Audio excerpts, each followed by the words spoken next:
Page 12 of the Standard, before we move to the Nation.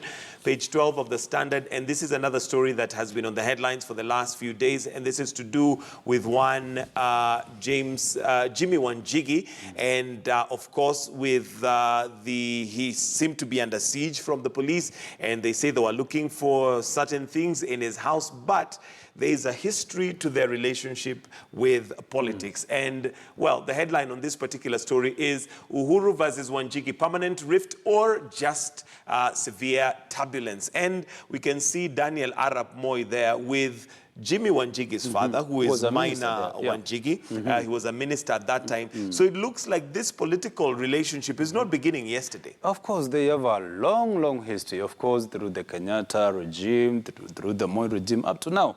And if you look at even in some issues like school, they attended in the same schools back in the years at St. Mary's. And if you can see even the relationship of his father, Maina himself, he was a minister in Moi's administration. He was a close friend to the Kenyatta family.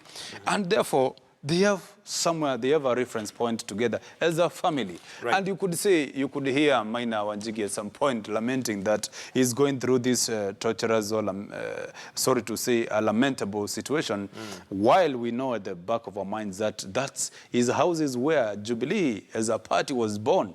That's where leadership was brokered as far as Jubilee leadership is concerned, and therefore he was at pain to understand why he was going through what he was going through, simply because perhaps they had differed in terms of relationship with the Uhuru Kenyatta and so on and so on. And therefore, it's something that is intricating in the sense that these people or these two families have a very strong sense of unity from the word go or from the initial years. And here they are different simply because one of the guys, I think it's Wanjigi, tried to revolt against what is perceived to the tradition. Anybody will tell you that Wanjigi as a Kikuyu is supposed to support the system, the Jubilee government for that matter. But here he is in a different camp, supporting what is perceived to be the enemy.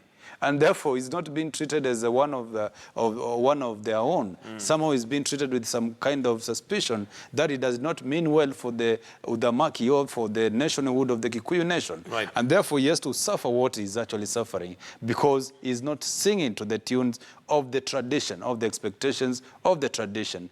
Sorry to say, our Kenyan politics is balkanized. Divided. Absolutely. Absolutely.